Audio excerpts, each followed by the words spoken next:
मंथन है समुद्र मंथन रे काई गेले समुद्र मंथन कहीं समुद्र मंथन है कश्यपंकर दुईटी स्त्री गोटे दीप्ति जने अदिति जड़े देवता माँ जड़े हेले असुर माने हेले बड़ भाई देवता हेले सान भाई असुर माने कौन करती आज गोटे कथा भागवत टिके रहा आज आम आसला बेले कहले आज क्विंटाल एरिया भितर क्विंटाल ना 2 क्विंटाल चिकेन कटा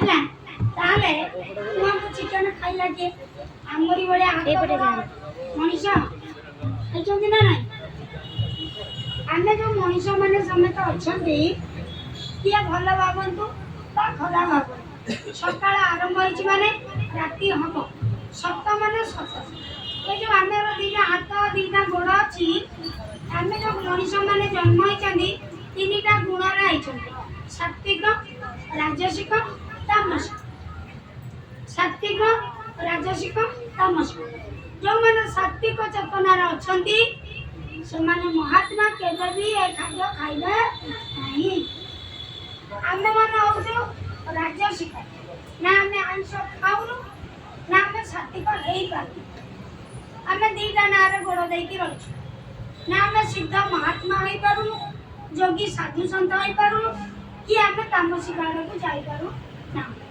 तेणुक आम भावुँ जीव पाहाच पाखे ठिया पुणी यार जन्म ये जो सब कर्म जीवन चली पूर्व अर्जित कर्म फले जाची मुंडे उठाई बले गोविंद गोविंद गोविंद वधु गाड़ुची बकरंद एडी एते लोक आउरी बहुत अछि मु काई आसी भागवत पढ़ी कोडी गोटे बाकी रही जाई पूर्व जन्म रे कोडी बाकी रही जाइतिला मु घर मुंदियाती 12 वर्ष हो गलानी मु गाँ गाँ घर घर बुली भागवत पढ़ुची बिना शुल्क कौन पैसा नौ छोट छोट पिला माने भागवत हरि कीर्तन शिखुची से किसी शुल्क लागुची किंतु ये जो आज आसिली भागवत पढ़िया मत कौन घरे प्रत्येक घरे पढ़ले यहाँ तो देवालय घरे पढ़ले आम शुल्क नौ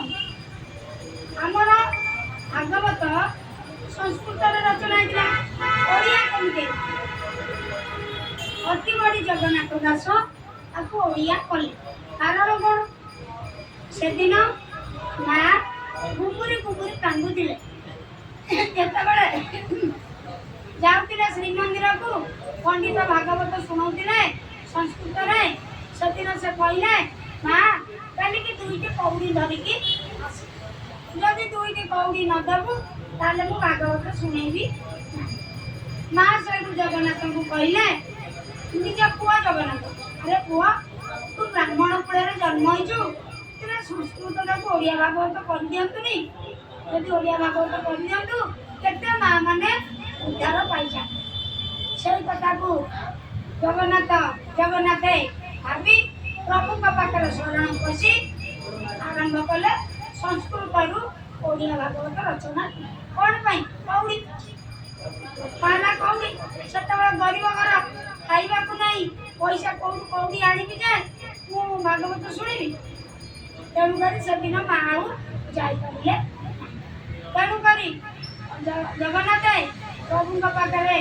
धारणा करी भागवत रचना कले जगन्नाथ महाप्रभु कहले नाथ तुम्हें हाथ चले चल लिखला वाला मु किए प्रभु लिखिछन जगन्नाथ दास खाली हाथ बढ़ाई चली ना तेणु कर चलला पोथी जिते सरीगला से जो नाथ कौन कले नहीं प्रभु पाखे समर्पण कले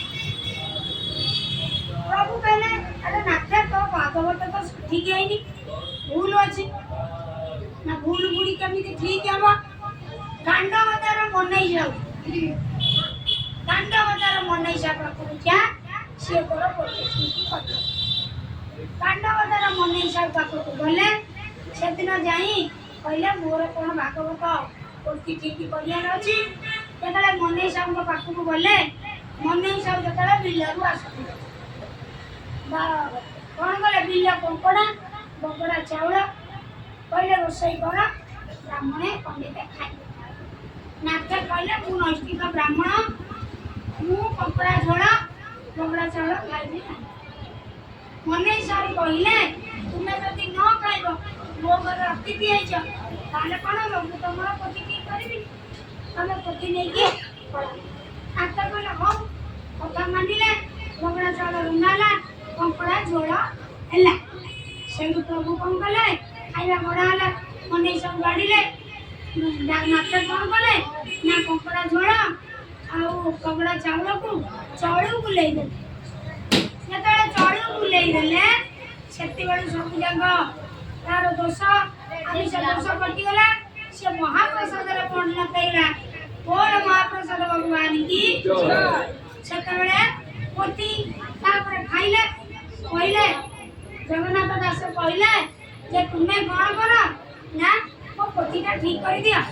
ମନେଇ ସାହୁ କହିଲେ ତମ ପୋଥି ତ ଠିକ୍ ହେଇଯାଇଛି, ତମ ପୋଥି କେମିତି ଠିକ୍ ହେଲା? ସବୁ ଲେଖିଥିଲେ, ଗୋଟିଏ ପଦରେ ଲେଖିନଥିଲେ। ଆହାରେ ଭଲ ମନ୍ଦ ନାହିଁ, ଯେ ସ୍ଥାନେ ଯେମତ ମିଳଇ।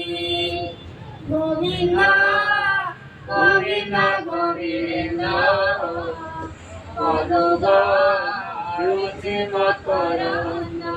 ଆମେ ଯେତେବେଳେ ଘରେ ଖାଦ୍ୟ ଖାଉଛନ୍ତି, ଆମ ଘରେ ଯେତେବେଳେ ସୁନ୍ଦର ଭାବରେ କି ଭଉଣୀ କି ଭାଉଜ ରୋଷେଇ କରିଦେଉଛି, ସେଇଟା କିଏ ଖାଏ? ମଣିଷ ଖାଆନ୍ତି, କୁକୁର ଖାଆନ୍ତି। ସେ ଖାଦ୍ୟ କୁକୁର ଖାଏ? କେତେ ସେତିକିବେଳେ ଥରେ ଭାବିବ, ରାସ୍ତା କଡ଼ରେ କେତେ ଲୋକ ଅଛନ୍ତି ଖାଇବାକୁ। ଆଜି ପ୍ରଭୁ ଆମକୁ ଗଣ୍ଡା ଖାଇବାକୁ ଦେଇଛନ୍ତି। କେତେ ଲୋକଙ୍କର ଘର ନାହିଁ, ଆମକୁ ପ୍ରଭୁ ଗଣ୍ଡେ ଘର ଦେଇଛନ୍ତି। କେତେ ଲୋକ ପିନ୍ଧିବାକୁ ପାଉନାହାନ୍ତି, ଆମକୁ ପ୍ରଭୁ ପିନ୍ଧିବାକୁ ଦେଇଛନ୍ତି। କେତେ ଲୋକଙ୍କର ହାତ ନାହିଁ ଆଜ୍ଞା, ଆମକୁ ପ୍ରଭୁ ହାତ ଦେଇଛନ୍ତି।